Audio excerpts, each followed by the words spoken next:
bringing you tomorrow's news today. Paul McDermott, Mikey Robbins, Claire Hooper, Cal Wilson, Akmal, Sammy J, Randy, Tom Gleeson, Julia Morris. Good News World. It's all you need to know.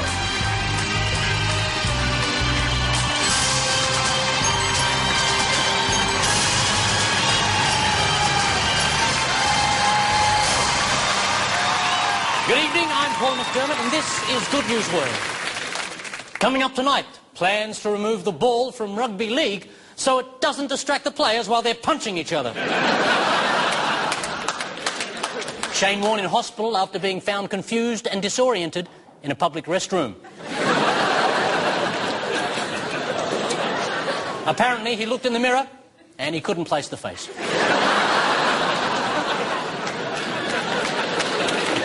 The Prime Minister's popularity sinks to an all-time low, proving once and for all that women can do anything just as badly as men can. Feel it, ladies, feel it. The latest opinion polls show Kevin Rudd is now vastly more popular than Gillard as Labour leader, and the grass on the other side of the fence appears to be fluorescent. Apparently, the new humble Kevin Rudd was heard saying, "What goes around, comes around." Meanwhile, Julia is concerned that what went around is still around. And Al-Qaeda launches a mobile phone game for women called Angry Burkas.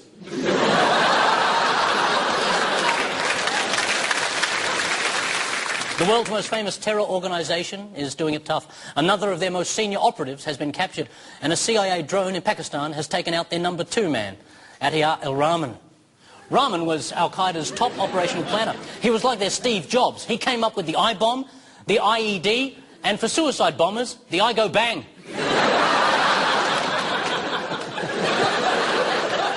The question is, what's Al-Qaeda going to do now? It's not like the good suicide bombers get promoted. With Rahman gone, it's down to their leader, Swahiri, No Thumbs Abdul, and one of the smarter camels. And that's the good news from your world.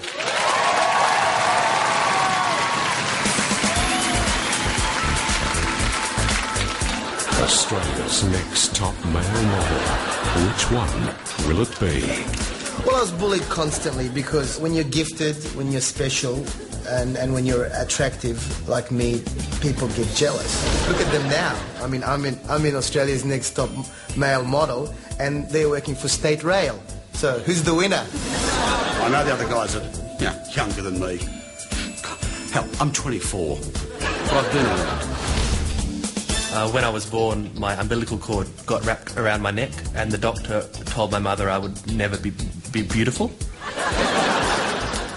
And here I am. There can only be one Australia's next top male model.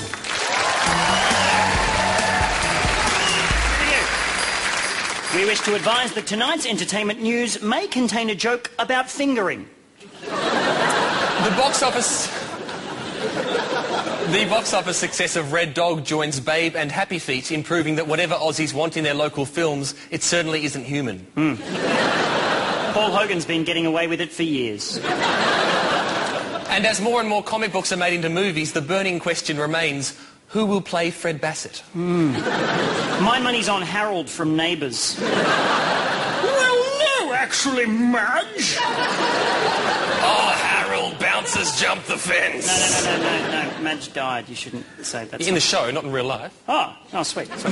Moving on to Charlie Sheen, and the troubled actor is set to return to the spotlight in a Christmas panto of Moby Dick. Who's he playing? Captain Rehab. Yarn! This whale be the colour of crack cocaine. Pass me the harpoon tang. Walk on my wooden plank. All hands on Dick. It's a classic novel. Too far? Too far. Too far. Sorry, too far. Danny Minogue is asked how she keeps her skin so smooth and youthful and replies, I never go out in the sun. Which is not terribly difficult when you've lived your entire life in your big sister's shadow.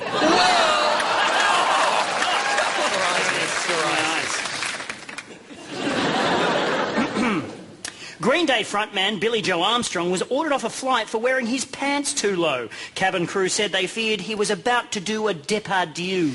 Do it. I don't want to do it. Do it. I don't want to do it. Do it!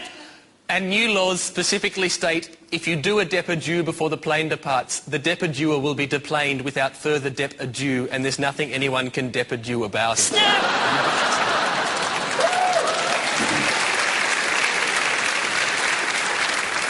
Madonna has had her life story turned into a comic book. She's gone from wild sex with personal trainers to being obsessively fingered by geeks. There it is, folks! And that's the entertainment news.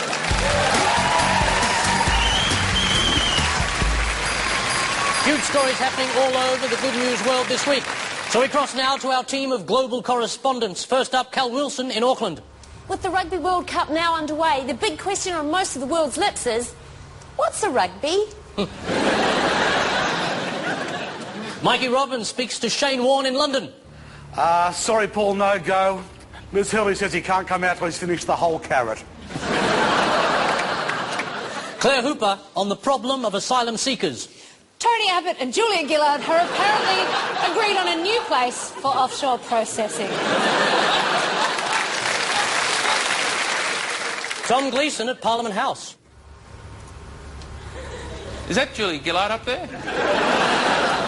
And special guest correspondent Julia Morris in Asia. Yes, scientists are hoping to halt the latest outbreak of a highly infectious bird flu by replacing the traditional chicken in a basket with chicken in a condom.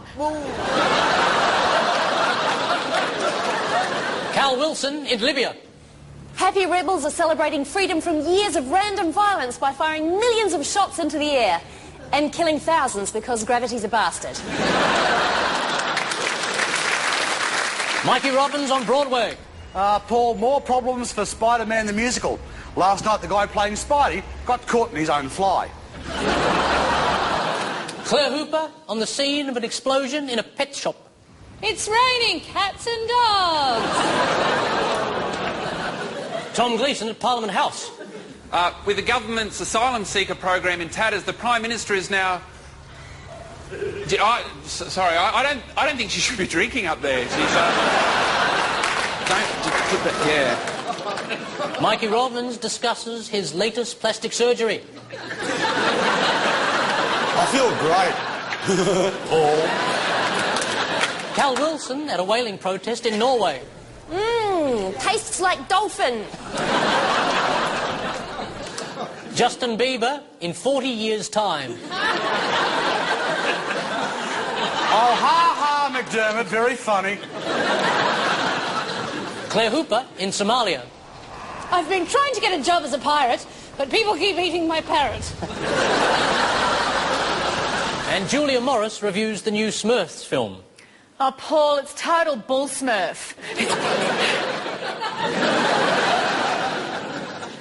And Tom Gleeson at Parliament House. News polls show the Gillard government has recorded its lowest ever approval rating ever.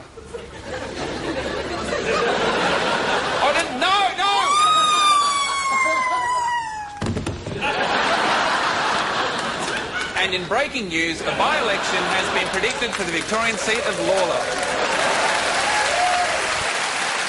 To overseas news now, and reports coming out of Libya say Colonel Muammar Gaddafi has fled the country with millions of dollars in cash and gold, but his few remaining supporters dispute the claims, saying everything is normal.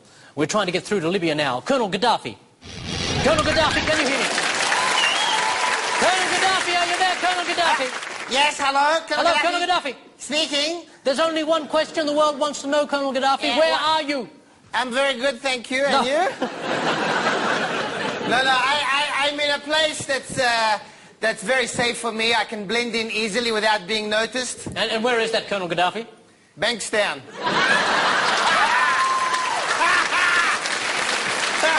Just a joke, really, I tell you. I'm in Libya, my friend. Where are you really, Colonel Gaddafi? What is your name, by the way? Paul. Paul is my name. I swear to God, you can check this. Paul in Arabic means urine. See, the Arabs know. They're laughing. Paul, stop taking the Paul. The Arab joke. Thank you, Colonel Gaddafi. Did you always want to be a dictator, Colonel Gaddafi? Well, I didn't always want to be a dictator.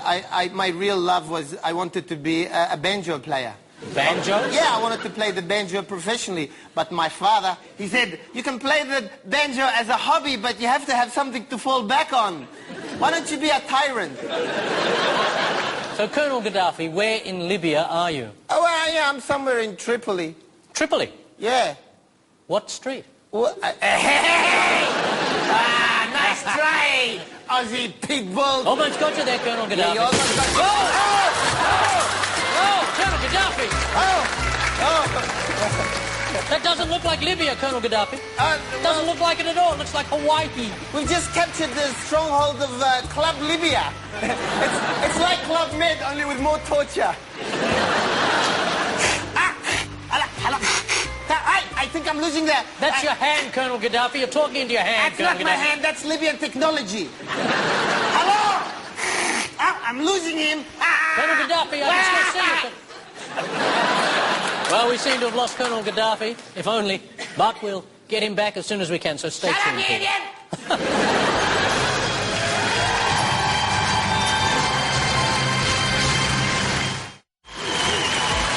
Exquisite food goes best with fine conversation. Good food goes best with a good laugh. In the right hands, a souvlaki makes a great weapon. And this is Tom Gleeson's Storm in a Teacup. So, what has been troubling you this week? Well, I've been over in London and I left at the right time. I'll tell you what, I shot one dude and geez, they kicked off. They got full on. They got, you know. Yeah. And you know what? Everyone says they don't know why the London riots started. I know why it started. It was because everyone in London at the same time realised that they live in London. You know, they're like, this place is shit. And they just started trashing the drink. The coffee's no good. And the cheese is orange. You know. It's supposed to be summer. It's cold. Quick, torch your car. Whew, warm up your hands. I like to think there was an Australian there with a sense of history. Smashed a bakery window. Stole a loaf of bread. You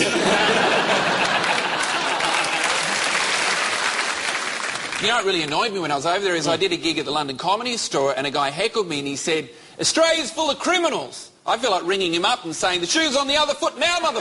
You know what? When you were burning your city to the ground, you know what Australia was doing? We were indoors doing a survey. Tom Gleeson there. Thank you, Tom. No. Tom Gleeson, Storm in a Teacup. Please thank Tom as he leaves the auditorium of fun. This is my grandmother's tea set, you idiot. Another thing that's been annoying me. Will and Kate have annoyed me because they're too popular. They are so popular that people have just forgotten that monarchies are shit. People have just forgotten that monarchies are annoying. You know how monarchies work? This is what happens, right? One family gets heaps of money because everyone through taxes gives a little bit of money. It's like lotto, but the same family wins every week. I mean, it's not good. And the other thing that really shits me is people keep going on about Prince William being down to earth. Oh, he's so down to earth. He's so down to earth. Oh, you know what I like about him? He's so down to earth. You know what? He's got unlimited money and unlimited free time. He's got bugger all on. He can just specialise in being down to earth all day. That's all he can concentrate on. You know it's hard working at Coles for $200 a week and being up yourself. That's a tough gig. Oh, Tom Gleeson. Good to have you here, Tom. We'll see you next week. Well, there is one other thing concerning. What is troubling you, Tom? Well, oh, dear God.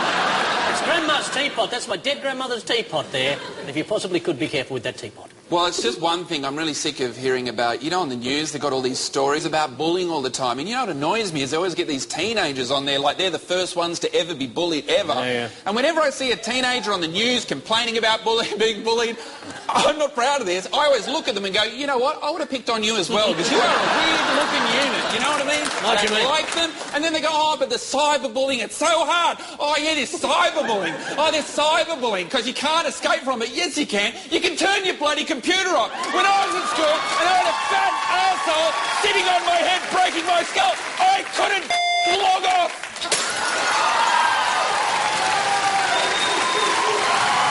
Tom Gleeson, ladies and gentlemen, Storm in a Teacup. Music is the food of love. Love is the music of food. You get the music and the food right, you're in.